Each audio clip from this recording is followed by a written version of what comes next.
Welcome to Three Keys to Lasting Groups. My name is Alan White, and I'll be your presenter today. So does this sound like you? You recruited stellar group leaders only to hear they're too busy to continue with their group. You invested your time and energy to train and equip group leaders, but they don't stick with their groups. And every fall or spring, you launch a bunch of new groups only to watch them fall apart. So that's unfortunately been a lot of what I've lived through. So this is me. I've been a pastor for 27 years now. I was at two churches. We were talking about this a little bit earlier. One in Northern California in the Central Valley near Modesto, where I served for 15 years, and the other here in Greenville, South Carolina, where I served for 4 years. And then the balance of that time, I worked kind of coaching and consulting churches, developing curriculum, writing a book, all that fun stuff. My church in California, we actually got to a place where we had 125% of our adult attendance in groups, and then the church here was 6,500, and we had about 78% in groups. This is my family. This is Christmas a couple years ago, so everybody's a little bit younger. My wife Tiffany and I have been married almost 17 years, and then I have 4 children. Sam in the background there is 15 now. Timothy in the green shirt next to me is 11. Julia, my daughter, is 9, and my baby boy sitting on my lap is Jesse, and he is 3 years old. And I tell you what, being 52 years old and having a 3-year-old is a lot of fun. So I highly recommend it. All right, so let's talk about these 3 keys to lasting groups. So why are you here? You want to see your group leaders motivated and increase their momentum. You'd like to see increased commitment. You'd like groups to sustain, and you're tired of watching the bottom fall out after a church-wide campaign or some kind of a big initiative. So let's talk about these 3 keys. And the first key is this. It's how the groups are formed. So I have a little quiz for you guys, and you can use the chat window there to respond. Have you ever been on a blind date? It's a yes or no question. So in the chat, tell me yes or no. Steven says no. Deb says no. Well, I have been on a blind date because for the first 10 years I was in ministry, I was single. And being single and being a pastor, you got a lot of people would say, oh, poor Pastor Al, he needs to find someone. And they would set me up on these blind dates, which were usually terrible. And so you think about a blind date, I mean, they're very awkward. And they're often uncomfortable, and you try to make the most of it, but then you pray that it ends soon or that the Lord comes back. And then the other question, which I already know the answer is no, is did anybody on this webinar marry their blind date? Well, obviously, if you haven't been on a blind date, you haven't. I didn't either. But anyway, when the reason I'm bringing up blind dates, I actually had one guy that was in one of my coaching groups that married his blind date. So that does happen. But when we think about how groups are formed, sometimes we inadvertently we set them up on a blind date with a small group. And so maybe we have them fill out a sign-up card of some sort, and then we're going to take those sign-up cards and we're going to either place them by the location of where they live or the day of the week they need or some kind of affinity, and hope that it all works out. And it seems like it would be a rather efficient way to get people connected into groups. The problem is that assigning people to groups is efficient, but it's not effective. I go to a church called New Spring here in South Carolina, and the way it used to be to join a group, they're changing it now. But the way it used to be to join a group is you went to a next step area and you saw a listing of all of the groups on the computer, and you selected a group that you wanted to join, and then it sent a message to the leader of that group. Now, I asked a friend of mine who was the small group pastor on one of the campuses, how many people signed up to be in a group the previous week, and he said, well, 52. And I said, okay. Now, out of the 52, how many of those do you know were contacted by a leader? And he had to look it up on his phone. And he said, well, out of the 52, 27 were contacted by a leader. Now you see what we did? We just cut the number in half. And we said, okay, now out of the 27, how many of those people actually made it to the group? And the response was, well, I don't know, which is a very typical kind of response when you use a website or a sign-up card or something like that to do a group. So assigning people to groups is efficient, but it's not very effective because either the leader doesn't call them, the person doesn't show up to the group, or the other thing that happens sometimes is that the person will go to the group for a while, but because they really don't know the people in the group, they don't stick with the group for the long term, and it doesn't, work out quite as well. You may have had a different experience, but that's been my experience to this point. So why? And that is that because location or affinity or day of the week or whatever doesn't guarantee that people are going to be in a relationship. So I was part of a church a few years ago.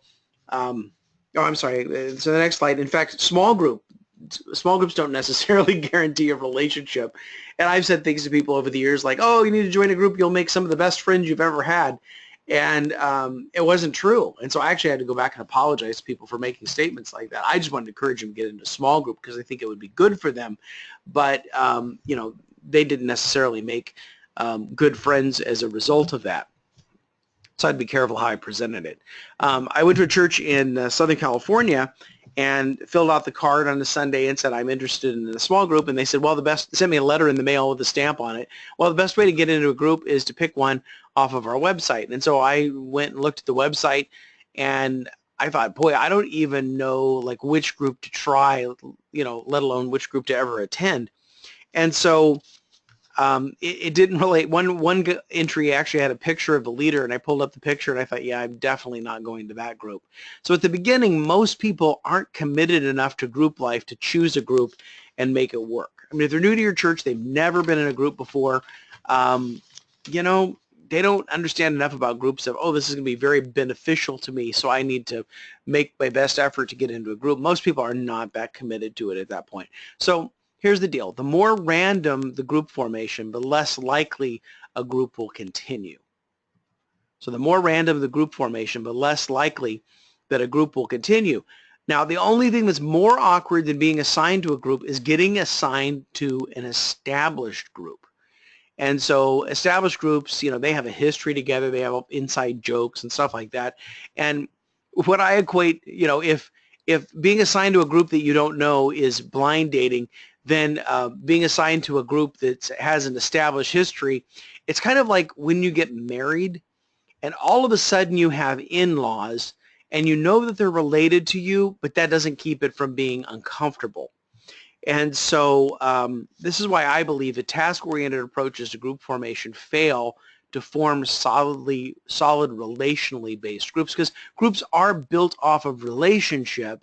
And so my challenge is, if a task-oriented approach is not going to help form a relationally based group, is there a relationally based approach that could help form a relationally based group? See where I'm going here? All right, so this is a Lego, and I got this illustration from Leith Anderson, who wrote a book back in the early 90s called A Church for the 21st Century. And he said, people are like Legos. And this is one of the Legos from my house. There are thousands of Legos in my house. So you always wear shoes, just in case. But he said that people are like Legos because Legos have these dots on the top of them where they're connected to other Legos. And so Legos are different sizes. So I picked this one that has 8 dots on top of it. And the idea is that people are like relationships. And so if each of these are their relational connections, then people can very easily become snapped up. Now, some people can maintain much more than 8 relationships. Other people, it's going to be much smaller. So let's think about this even in your own life. So who would be the 8 top relationships in your life? So think about it for a minute. If you have the notes, go ahead and jot some names or notes on there. But who would be your top 8 relationships? Who would be the people that you would say are going to fit on your Lego? And go ahead and jot them down on there.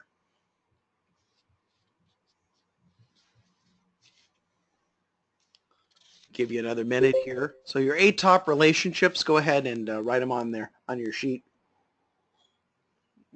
Or if you didn't print out the notes, you can just do it in your head. Okay, so let's think about this for a minute. So who would that be for most people?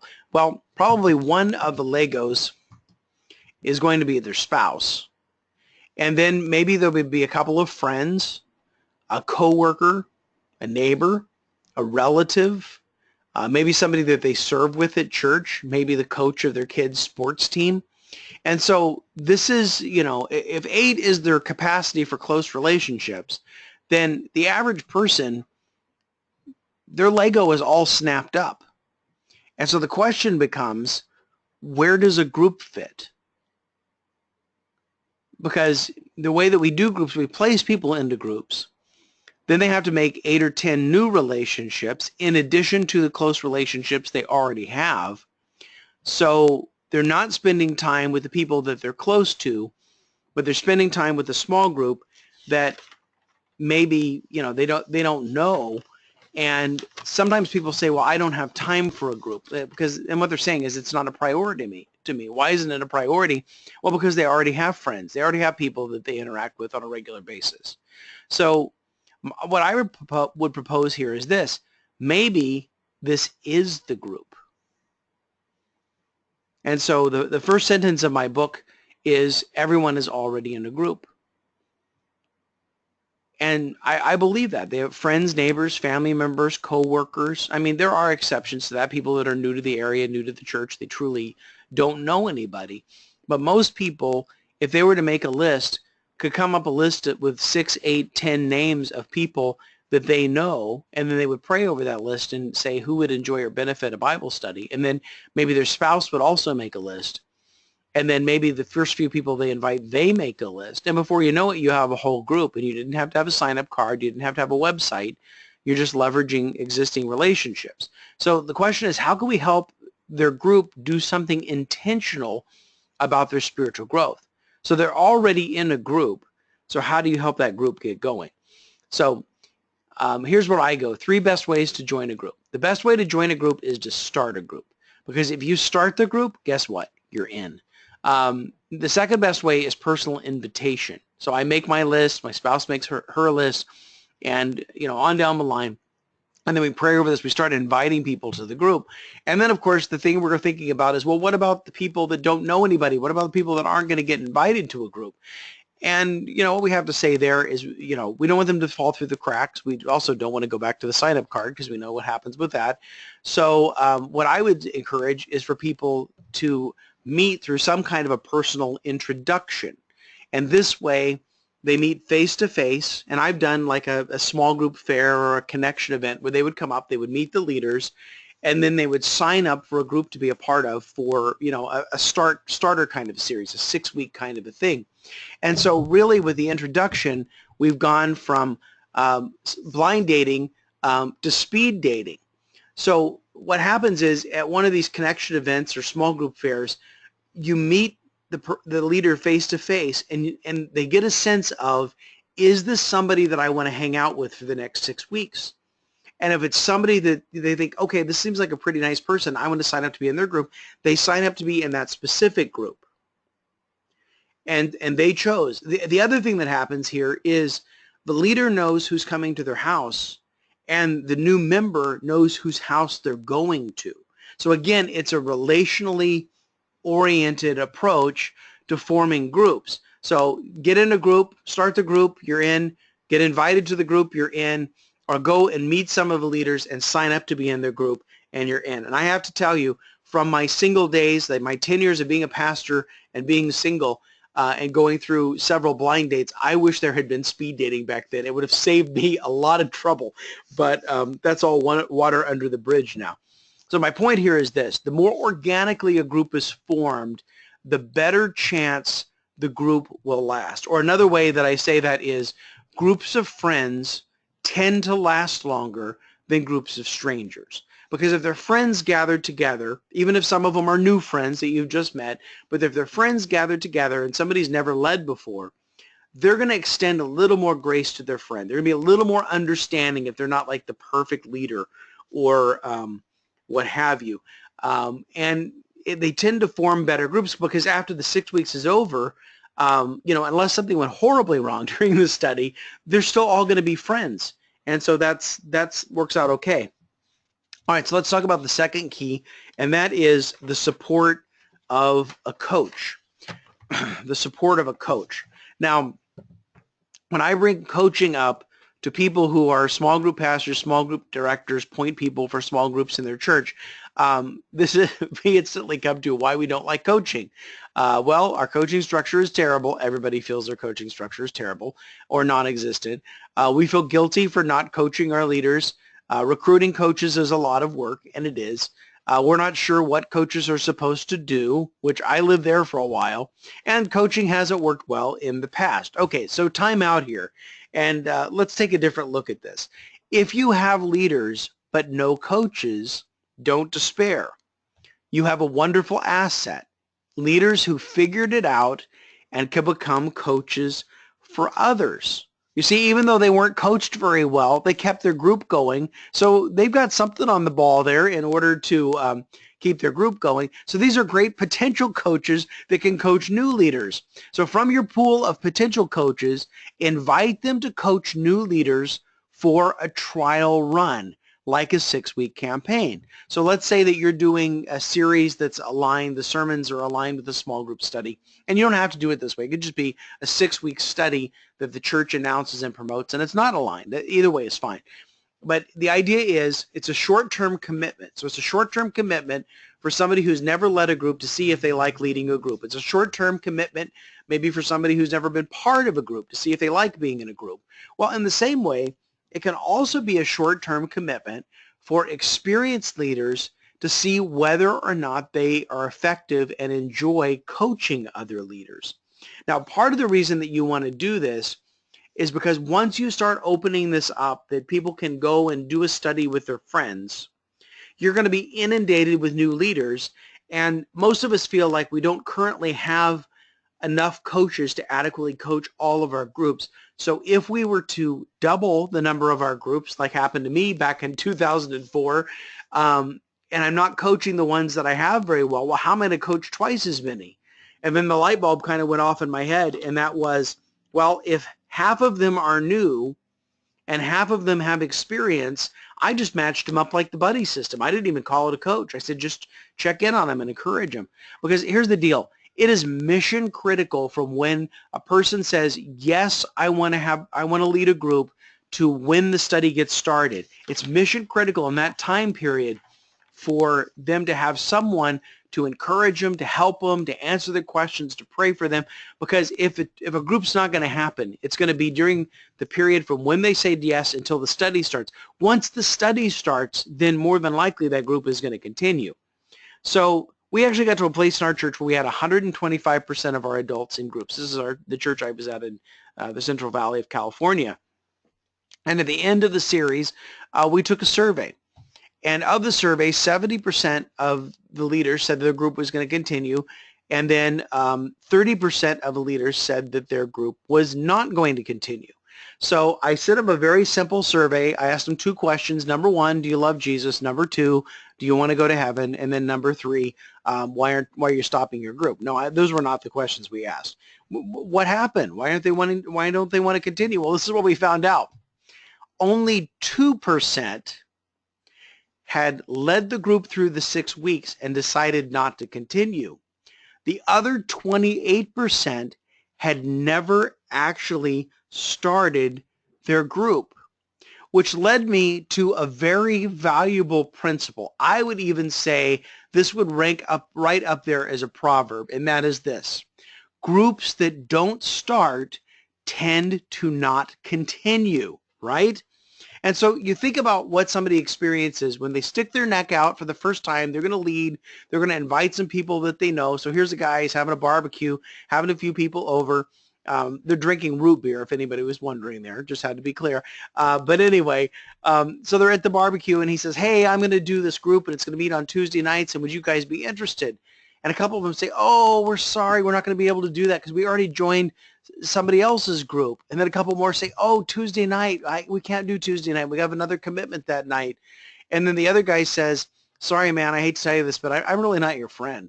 And so obviously this guy, he's having these people over for barbecue. He's trying to get his group started.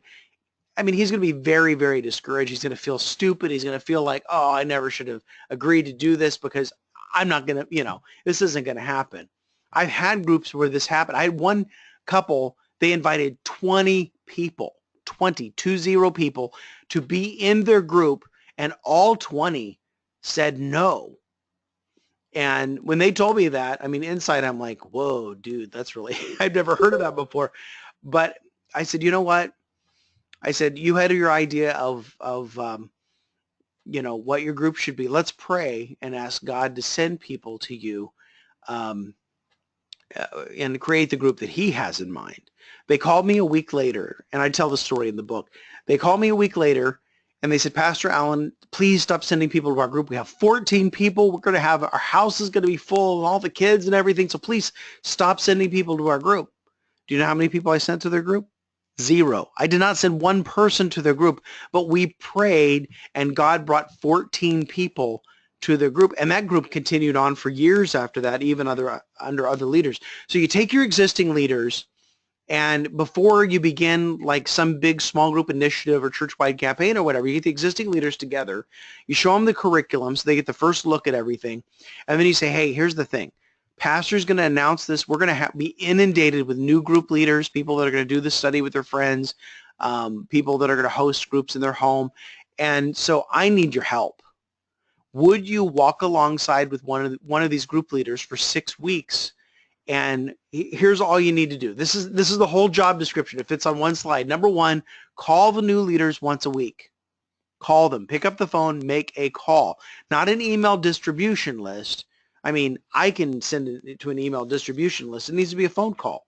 Answer their questions, encourage them, and pray for them. That's the entire job description. Call them once a week, answer their questions, encourage them, and pray for them. That's it. And it needs to be an actual phone call, because you see, if they send out an email, I can send out an email, but it needs to be a phone call. Because here's the thing, if you're sending your leaders a bulk email, you're not coaching them, you're spamming them. And so this is the place where you want to personally recruit your best and brightest leaders, not to leave their group, but to take on 1 or 2 new leaders. You want to tap them on the shoulder and say, would you walk alongside these new leaders for this 6 weeks? And then at the end of that, you're going to evaluate whether they enjoyed it, whether they liked it, whether they were successful. And those that were successful, you want to invite them into more coaching. Those that, for whatever reason, didn't do very well or didn't do it at all, you want to thank them for 6 weeks of their valuable time. Thank you for fulfilling your commitment. And now we're done. See, here's the thing. While the small group pastor or director can give information and hold meetings, which I don't know if you've noticed this, people don't like meetings. They can collect reports. I would use a great database like Church Teams. Is very easy to collect reports from groups. But here's the thing. You cannot maintain a personal relationship with every leader. I mean, if you have like 4 or 5 leaders in your church, you can go out with them once in a while, have a cup of coffee, and talk about how their group is going. That'd be awesome. But when that 4 or 5 turns into 40 or 50, there's no way you could possibly do that on any kind of regular basis. I mean, I had so many group leaders here at my church in Greenville, it's like I could spend time with them individually like once every 3 years because there were so many of them. And you just have to enroll other people. So leaders of lasting groups need the support of a coach, and that's the second key here. The third key is this. The third key to lasting groups is the next step. You see, when we complete a 6-week study, this is not the finish line. We want people to actually go further than that. The 6 week is a trial. The 6 weeks is to dip their toe in the water and see if this is something that they might enjoy. It's a test drive, but this isn't at the end. So let's talk a little bit about 5 steps in adopting a new idea. And this actually comes from research that dates back to the 1940s. And it comes out of a book called The Diffusion of Innovation. But it says this: there are 5 steps to adopting a new idea. The first is the idea of knowledge. So in the case of small groups, small groups exist. Small groups are good for you. Small groups will help you grow. Small groups will help you get connected. So it's kind of the announcements, the PR we give for small groups. The second step is persuasion. And this is kind of the word of mouth of, hey, I'm starting a group. Would you like to come join my group? Or, you might want to try out a small group. That's a really great place to kind of go deeper in your relationship with God. and having other people around you will help you grow. So it's persuasion. Persuasion is not necessarily from the pulpit. The knowledge is from the pulpit, but the persuasion is, hey, I did this group thing and I live to tell about it, and I think you should give it a try. The third step is the decision, and the decision is where we give them some kind of a trial run. This is not the final decision because there are 5 steps and we're only on step number 3. The fourth is implementation. And so you go through a 6-week series. The group decides, hey, we like meeting together. And so in the middle of that series, you offer them another 6-week series, and you get them to decide whether or not they're going to continue before the first 6-week series ends. Then they continue on, and then at some point, they're going to say, we want to be an officially recognized group at the church. And at that point, you say, well, we have some requirements for that, and here's some training, here's some ways that you can be developed into a leader, and then you're officially a small group leader. But I want you to notice is when you do this 6-week, you're doing a 6-week campaign or some kind of a 6-week trial run at groups, that step is number 3. It's not number 5. So just because they're meeting for 6 weeks, I don't know where people get this crazy idea, but they sign up for a 6-week Bible study and the 6 weeks ends and they think that they're done. I don't know where they get a silly idea like that. So you see, the trial run is part of the decision process. It's not a long-term commitment yet. So we have to offer them some sort of next step in order to get them going. So they do the first 6 weeks. And like I said, in the middle of that first 6 weeks, week 3 or 4, we introduce the idea of, oh, by the way, if you enjoy meeting together, we have another study we'd like you to consider. And then preferably before that first 6 weeks ends, they make the decision. And then they do a second 6 weeks. Well, if they do 2 6-week series, whether they're back-to-back or whether you have the Christmas holidays in between there, if they'll do 12 weeks of group study, then they are very likely to become an ongoing group in your church. They're not going to back up at that point. And then, then you go through the process of making them official. So let's talk about taking the next step. So you invite groups to take the next step. You offer the next step in the middle of the current study. I know I just said this 3 times, but I can't tell you how many years it took me to learn this. And this seems so simple. I wish somebody had taught this to me 20 years ago. Okay, so in the middle, you offer the study. For new groups, I only offer them one choice because the only decision I want that new group to make is whether or not they're going to continue. I don't want them to decide whether or not they're going to continue and what they're going to study, because if they go to the bookstore or they go online, they're going to get so lost in the choices that are out there, they won't even make up their minds as for what to study before the end of the series. So I give them one choice. Now, for groups that have been around, I let them have options because they're used to choosing what studies that they do, and however you do that at your church, whether you have a curriculum library or Right Now Media or whatever, I don't force them to do the next study that I'm recommending to the new ones. And then you want to encourage the group to decide whether or not they're going to continue before the end. Now, if the leader is not sure, you want to give them some options. And so maybe the group would continue with the current leader. Maybe the group would continue with another member of the group leading the group. Maybe they need to change their meeting location. Maybe they need to change their meeting pattern. Maybe they're meeting weekly and they need to go to every other week. I encourage groups when they start to meet weekly. And so if the leader can't continue, a lot of the times the leader assumes, well, I can't continue to lead the group, so therefore the group can't continue to meet. Well, that's not necessarily true because somebody else in the group might really enjoy the group and would be interested in taking over to lead the group in the second 6 weeks. Now, if they absolutely can't continue, then at that point you just want to be gracious. You want to thank them for trying out a group for 6 weeks and then back off. And I've had groups that would do 6 weeks. They would wait a year, and then the leader would come back and start another group a year later. And then the group was like good to continue from that point forward. So if you want the group to continue, you need to give them a next step. Otherwise, they don't really have an idea that, oh yeah, we need to continue on. So these 3 keys, first is how the groups are formed. So again, the more relational basis you have, the better. Groups of friends tend to last longer than groups of strangers. The support of a coach So somebody who is encouraging them, somebody that's answering their questions, and then last is that next step.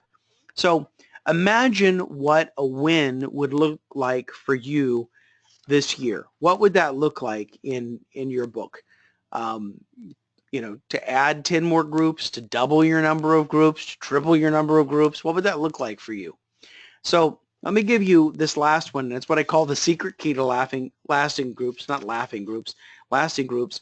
And that is to offer a sequence and not just a series. See, the problem with one series is that you have 40 days of awesome followed by disaster. Once upon a time, I had a church that came to us and they did 40 days of purpose.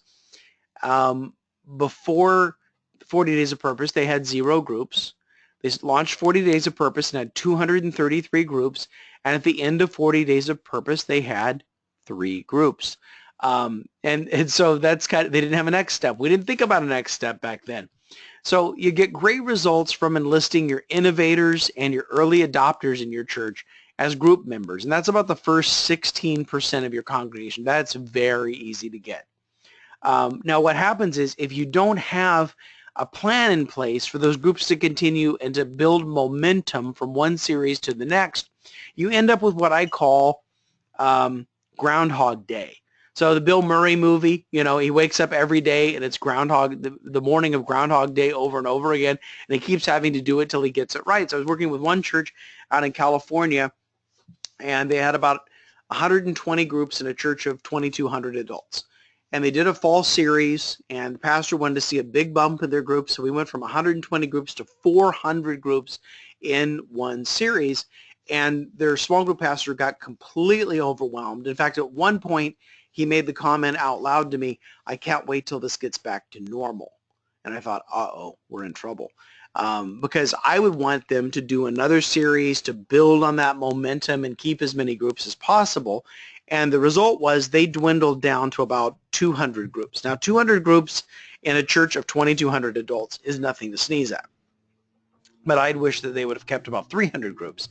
So then last fall, they had another church-wide series, pastors teaching on the curriculum, and they launched 500 groups.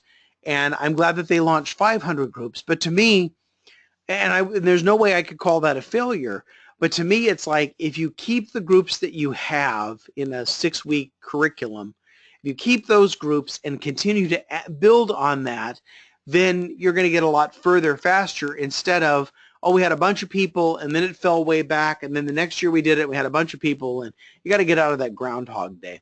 So some advantages of a sequence. The first is you can offer new on-ramps to groups 3 times a year. Now, I am not an advocate of making a group available to someone anytime they want to join a group 52 weeks of the year, because pretty much everything else in life, there's a registration period.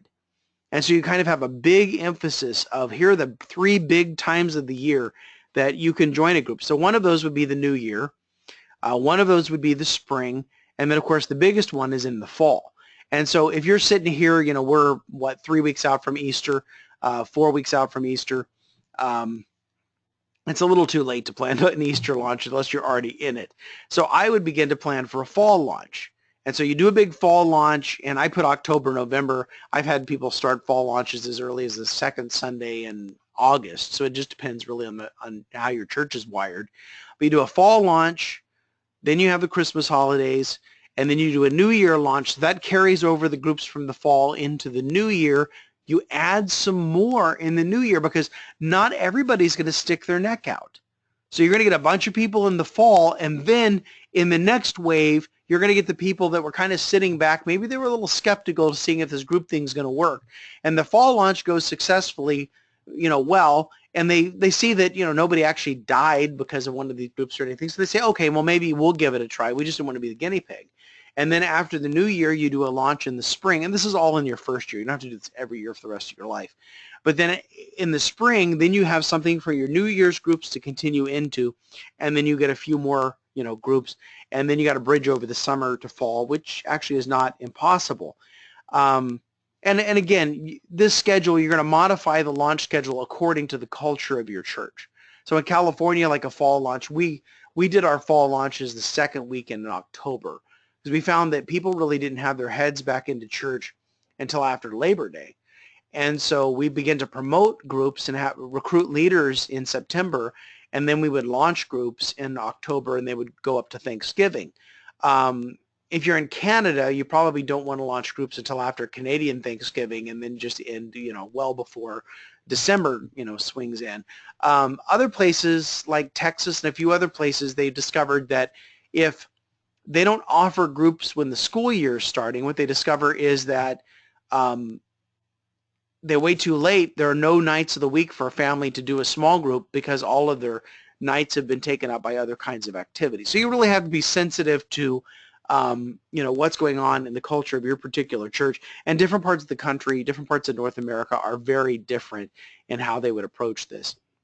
The second thing is, by doing a sequence, you go from the early adopters and the innovators, you begin to start recruiting your early majority, which is the next 34% of your church to be a part of groups. And then after that, you start recruiting your late majority, which tend to be more skeptical. The last 16% are in the research, they're called laggards. They tend to be more traditional. They're probably more stubborn. And as Steve Gladen says out at Saddleback, he said, life's too short to waste your time on stubborn people. So they may come along eventually, but they may not. So here's an illustration of that. I'm sorry, I have another slide here. I didn't know. Okay, so your first series will recruit innovators and early adopters, primarily with information. So they know that groups are available and they're willing to try something new.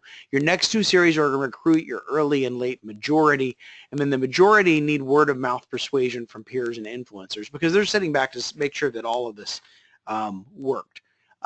So let me go ahead and give you the story of this church I worked with in the Tampa area. It's Van Dyke Church in Lutz, Florida, the church about 1800 when I first met them in the fall of 2011. And they had about 400 of their adults in groups. So we created a series for the fall of 2011, and we started doing, recruiting a little differently than what they had in the past. And in that fall series, we went from 400 people in groups to 1,000 people in groups. Then we turned around, January, they created another series. This was their crew, doing the video. I've had churches that have even shot the video curriculum on a phone, and it actually doesn't look too bad. But anyway, they created their own curriculum with the pastor's teaching. So in the new year, they went from 1,000 in groups that they had in the fall to 1,600 in groups, again in a church of 1,800. Then after Easter, they did a third series. I mean, this was a lot of work the first year. And they went from 1,600 in groups to over 2,000 people in groups at a church of 1,800. Now, some people don't attend every week. 1,800 was their average weekly attendance. But the other thing that came into play was that they would have people inviting their friends, their neighbors, their coworkers, family members to join these groups. And some of those people had never darkened the door of the church. And yet they were interested in doing these small groups, even though they weren't part of it. Now, here's the cool thing. Last fall, which was 5 years from when I started working with them, I interviewed, the pastor's name is Matthew Hartsfield, and he said that the church had grown in 5 years from 1,800 on the weekend to 2,300 on the weekend. But here was the cool thing. 5 years after we started building groups, they still maintained 80 to 90% of their congregation in ongoing groups. Now that's great to me because, you can create a lot of excitement in a short period of time, but to see that without my involvement in those, years that followed, they cut back. They didn't do 3 series a year. They did 1 series a year. But again, to begin, to continue to build momentum and have energy on groups and seeing all the benefits to the church as well as the benefits to their people by having groups, that sequence is what set them up for success, and then it was success that they enjoyed, for years to come. So the secret key here is use a sequence and not just a series. So I'm going to open this up, and I'll turn your mics back on. And if you have a question or a thought, I know I went through that kind of fast, but anyway, I'd be happy to spend a little time with you, answer any questions that you might have. Now, if you have a microphone, you can turn your microphone on and speak up, or if you would prefer, there's a chat window there, and you can type a question in the chat box, and I'd be glad to. I've got 10 till, so I'm going to spend maybe the next 10 minutes answering questions. I have this big microphone in front of my face that I'm going to put over here. See, I grew up in Kansas, and when you have this nasally Kansas non-accent thing, you got to do anything you can to get as much help as you need to sound better. So that's why I use the fancy microphone. All right, questions or thoughts? Okay. See, I thought living 10 years in South Carolina, I would pick up something, but I just haven't. I thought I'd have a little more color in my accent, but I got nothing. So anyway. All right. Questions, thoughts, conundrums? Anybody want their money back? Oh, wait, you didn't pay anything to get on here. How are we doing out there? So this is Stephen here. Yes, sir. I just from reading the book a little bit, I know you talked through the process of like there being a few weeks before where you're pushing, casting the vision, recruiting leaders for the launch of the series that you've pre-recorded, everything as far as that goes to supply to these new leaders. Those 3 weeks, and this may be something you covered last week, and I just wasn't a part of that. No, you're good. Those few weeks when you're recruiting and everything, that whole process as far as, and this is stuff you probably talk about in the book too, I just haven't got to yet. What does that look like as far as you get these leaders to sign up, those next few steps to take that you want to make sure you cover before you are launching? Yeah. What does that look like? So you got me live and in person, so you might as well ask. That's fine. So the reason I do 3 weeks is because if you gave them 3 months, everybody would sign up in the last 3 weeks. So you could promote the series well in advance, but I only have people sign up in the 3 weeks. So this is typically how it's gone for me in the churches that I've served. And that is the pastor makes the appeal to the congregation of, we're starting these groups, and if you'd like to gather some friends or if you'd like to host a group, whatever language you want to use, then I have them put some kind of a card in the bulletin.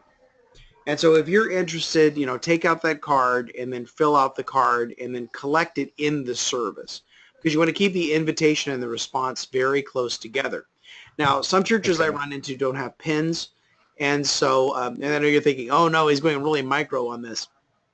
But if you don't have pins, my church used to have pins. Now they don't have note sheets, so we don't have pins anymore. What do they have? They have a phone. So you can text, start a group to 30303 or whatever you have set up. Or the other thing you can do is, I use SurveyMonkey for a lot of things, and you can do a short survey and they can complete it on their phone. But you want them to do this in the service while they're thinking about it, because once they're out the door, their minds are going to, fried chicken. I got to eat. Cracker Barrel only serves fried chicken on Sunday, so I got to get in line. And they're not going to think about, okay. So then from that point, on the card, I have them sign up for, you can come to a briefing today after the service, or you can come to one next week. And in the briefing, 15 minutes. And I give them kind of, here are the basic things. And there's actually a sample of the briefing packet in the back of the book. And I talk about, when the series is going to run, how to form their group. So how do you invite people? And then I talk about sharing ownership of the group. So everybody should take a turn providing refreshments, having the group meet at their house, leading a study, leading the prayer time, because you want the whole group to catch on to this. And also it's usually in the briefing where I introduce the experienced leaders and the new leaders in person. So then when the experienced leader is calling the new leader understands, oh, this is my coach, and they're calling because they're going to help me get my group started. And so I better give them a call back. And so, yeah, that's kind of what that 3 weeks looks like.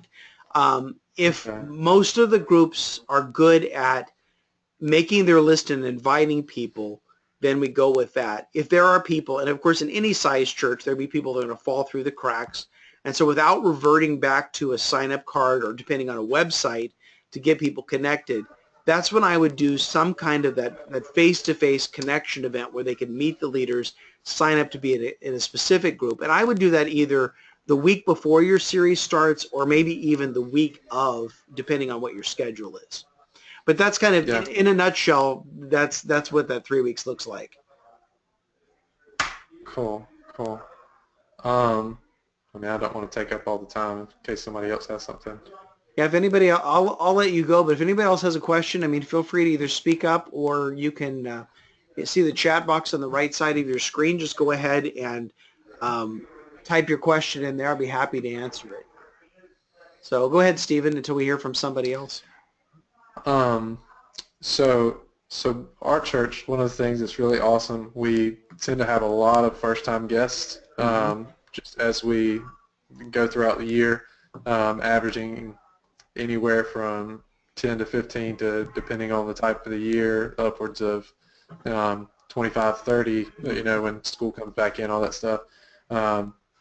So during kind of the in-between times, I know you talk about like the best way to get someone involved in a group during that time would be just based on what you just said, talking to a leader, meeting a leader. So just that in between of they're new to the church, thinking about getting involved, all this different stuff, but they don't know our culture, they don't know how groups work necessarily. Right. What's the easiest way to kind of help them in that you've seen? Yeah, I think that if you offer an opportunity for them to join a group on a regular basis, and so even if you have a presence in your lobby where people can come up and ask about groups and you can say, okay, our next major series is going to start here. But then, three times a week, maybe not enough. 52, I think, is way overdoing it. But you might find like you have a big launch and then there's a time where a group is starting a new study and, Okay. 6 weeks later, and then that would actually be a natural place for people to join groups. To jump in. Yeah. And so anytime they're at the beginning of a study, one of the things I would do, because when I came here to Greenville, the groups were pretty well established. So we would do a big church-wide campaign in the fall, and the only groups that participated in that connection event were the groups that were doing the church-wide study. The established groups were not required to do that, and partly because, this is South Carolina. We don't have a helmet law. We don't make anything mandatory here.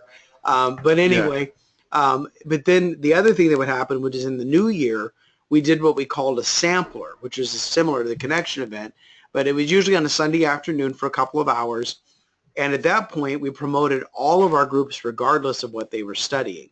And the groups would bring a little food, so they would go around and sample the food and then talk to the group leaders and then sign up to be in a group. So we had all of our men's group, all of our women's, couples, singles, neighborhood groups that met by zip code, that sort of thing. And it gave them an opportunity to be introduced to all of them. And even, we had one Sunday that our connection, the next day there are giant snowflakes in the forecast, which people here in this part of the world lose their minds. And still, even in that setting with that forecast looming on that Sunday afternoon, we still signed up like 200 people to be in groups. And so if I were to do it again, we would have handed out milk and bread at the connection event. But there you go. we would have had a bigger, better participation. So anyway. All right. Any other thoughts or questions? Everybody's listening, but they're not talking. Yeah. That's all right. Well, and I'll stay on for a few more minutes, but just kind of in the way of a commercial, I work with churches in a variety of ways. I do individual coaching with churches, which most are, it's expensive, so they don't do. It's $1,000 to $3,000 a month. I also have a coaching group that's starting the first part of May to prepare churches for the fall. And I'll send you some information on it, but it's 6 months, and we meet twice a month in a group meeting, and then I'll have assignments to either watch a video or read a chapter of the book in between, and then we'll get together and discuss, how is that going to work in our church, and then you can add one-on-one meetings to that and all of that. But that's starting the first part of May. I'll send you the information on that. If you do just the group meetings by themselves, it's about $1,500. If you add the one-on-ones to that, it's about $2,000. If you have me come and be on site, do an assessment of your church, that sort of thing, then it's a little more than that. But I'll send you the information on that if there's of any interest. I also do some individual kind of one-off type of a la carte, coaching calls, and called An Hour with Alan. And if you're interested in that, there's an information on my website as well. But just a little commercial. Okay, so Deb says something I'm running into is the business of life for our young families. Can you speak a bit into that as to what to encourage? I'm always talking about connecting with their circle of friends, but encounter resistance. Busyness. Okay, that's spell check. But encounter resistance to leading within that setting. I think that, childcare obviously is the obstacle there. And so maybe the group is a little smaller so you don't have a ton of kids, but there are ways that, the group can hire a babysitter and everybody chips in a little bit of money, or one member of the group would take turns, members of the group would take turns watching the kids. Probably one of the best situations I saw were they had a group member that lived in the same neighborhood as the leader. So the group met at the member's house. The kids were with a couple of babysitters at the leader's house, and they weren't that far away, so they could go run over and see what's going on with the kids. It depends on your area. Some areas, if you have generations of family, you can have other family members or grandparents will agree to watch kids. Some churches will provide childcare for groups that either meet on-site or meet off-site. If you can keep them from meeting on site, you're better off. If you have groups that meet on site, leave them alone because you don't need that kind of trouble. But yeah, the child care thing is probably the biggest obstacle to that. But I think there are some ways to work around it. And again, if they're people that they're already friends, they already enjoy being together, they're going to figure out some ways to be together. But you might want to offer them a few suggestions. And in the briefing pack I mentioned that's in the back of the book, there are like 5 or 6 different ways to do childcare, and so I would just encourage them. Here are 5 or 6 ways to handle childcare. Just pick one of these and see which one's going to work best for your group. Does that answer your question, Deb, or did I miss it? Okay. So, and usually the busyness excuse, or I don't have time for it, means the group's not important to me. And so then it's like, well, what is important to them? Well, if spending time with their friends is important to them and they enjoy doing that, then let's figure out a way for them to do a Bible study with their friends.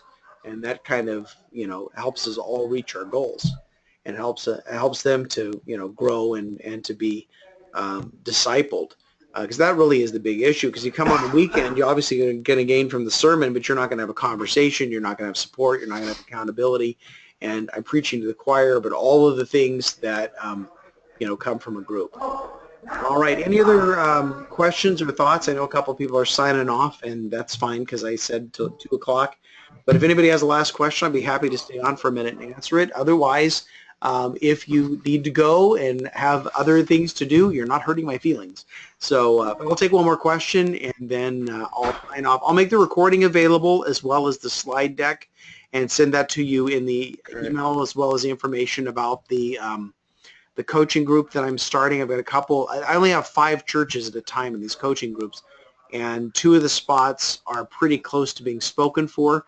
So it's one of those things. You can sign up whatever comes first, May 1st, or when all 5 slots are taken. So I'll see the information on that as well if you might be interested. Yeah, I would love to get that. Okay. Any other thoughts or questions?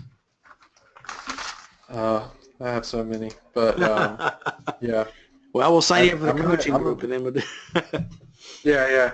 I'm gonna wait till I finish reading the book first before I take up too much more time. Well, and Stephen, have me up to Greenville and take me to Chef and the Farmer, and I'm all yours. Hey, that's what I'm thinking. Because you're only about 4 hours from me, 5. Yeah, you're in Greenville, South Carolina. Yeah. Not very far. I know it takes 5 hours to get to Charleston. I've never went to Greenville, South Carolina. Oh, okay. It's not a direct route. That's the only thing. I've been to Fayetteville. Fayetteville's like 3 hours from here. So, and I've been to Wilmington. Yeah. So, okay. Yeah. Anyway, we'll figure it out. All right. Somebody's saying, is there a way to access the recording of the March 8th session? I believe there is. or some version of the exponential groups webinar. I've done it several times, but I'll see if I can specifically find the March 8th one. And what I'll do is I'll put these up on YouTube, and I'll put this instruction in the email. But I'll only make it available from now until like a week from Friday. And that way you guys can have access to it, can review it if you want to show it to other staff members. And then I'll take it down after that, because I would rather have people participate with me live than just watch it on YouTube. And some people find all my stuff, even the stuff I charge for, they'll go and watch it for free. So I've had to be a little more wise in how I post things. So anyway. All right, guys. Well, thank you very much for your time. Nice to see some of you again. Nice to meet all of you. And if you have any questions, we hang up and you're like, oh, I was going to ask, just shoot me an email. It's just alan@alanwhite.org. And I sent you a reminder today. You just reply to that reminder. But yeah, I feel free to send me questions. I'm more than happy to respond. Thank you for buying the book. And if you enjoyed the book, I would encourage you to go on to Amazon or onto christianbook.com and post a review if you have something good to say. If you don't have anything good to say, then I would encourage you to keep that to yourself. But anyway, thank you. Appreciate you guys being here, and God bless. Yes.